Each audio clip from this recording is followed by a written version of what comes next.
Good evening, everyone. Today we're talking about the generic discussion, and this is based one of our friends that just received the results from a ancestry test, and he's concerned about developing diabetes type 2 since the test shows that his family history is a high chance for him to actually have the disease. I was explaining to my friend, since he doesn't have any medical knowledge, that this disease has to have two components.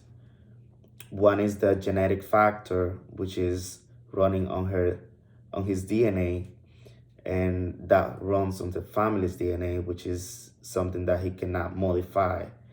And there's an environmental factor where he actually can do something about kind of changing lifestyle, and so that way he can prevent himself from getting the disease and suffering from diabetic type 2.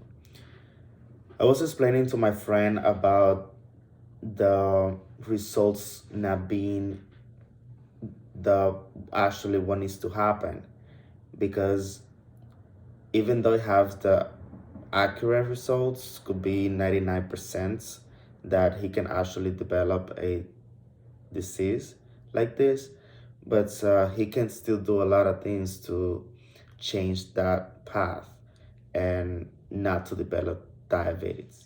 My friend was concerned and upset because he said that he doesn't even eat sugary food. I was explaining that it's not about eating sugar or food that contains sugar. It's more about eating large portions of carbohydrates that at the end of the metabolism, it translates as a glucose. That's why I also inform him that it's really important for him to keep a balance between the food that he actually put on the plate. So it's always good to have a divided plate in three sections. So you will keep 50% of the plate, the food that is there will be absolutely vegetables. Then the 25% will be carbohydrates, and then the 25% left should be the protein content. During the conversation, I want to talk about a little bit how the insulin actually um, is generated in our body.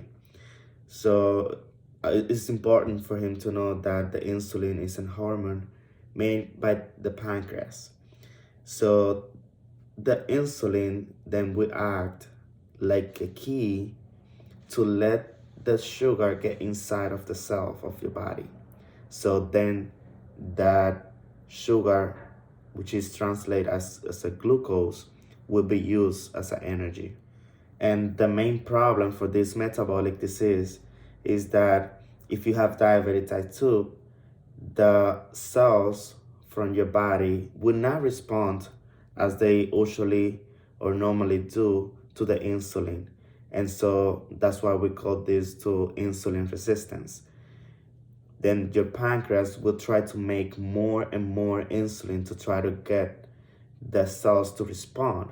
But eventually, your pancreas gets kind of tired, and so it can't keep up. And then what happens is next, your blood sugar will increase, and then it will establish that the person, or you in this case, will be a pre-diabetic person or a type 2 diabetic person.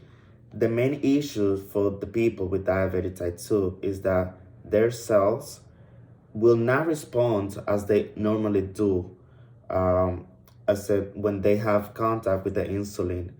So then that's when we call this event as a insulin resistant condition. And then so your pancreas tries to produce more insulin, and so at some point eventually the pancreas will get tired and can't keep up with the production of insulin. So what happens after is that the insulin has no effect, and then so the blood sugar levels will increase in the high levels.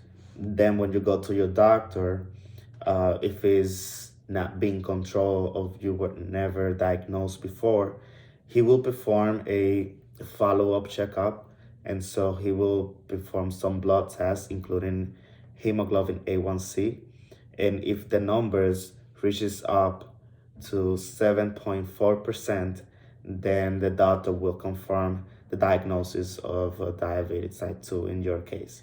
And it has the consequences to be a person with diabetes, because eventually your organs will get damaged because our body doesn't support the high numbers of glucose levels, and so it will affect eventually our nerves peripherically, and also our vision sight and our kidney.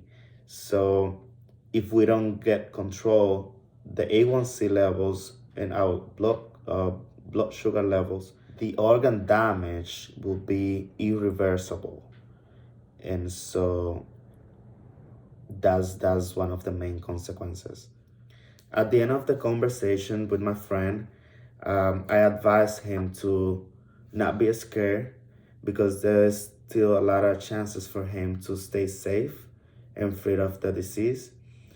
And so he just need to follow some of the steps that we have discussed here, including keeping a lifestyle, um, healthy lifestyle, including eating healthy and small portions of food. Um, Also, try to do exercise. I emphasize on the importance of the exercise, because being overweight and having obesity is one of the main reasons for the person to develop diabetes. And so, since he already has a DNA proving that he has that component from his family history, also another will say he's being Hispanic, Latin, African American, those are also risk factors that he probably is facing. So from the multifactorial section, he can still prevent absolutely the diabetic developing, just changing the lifestyle.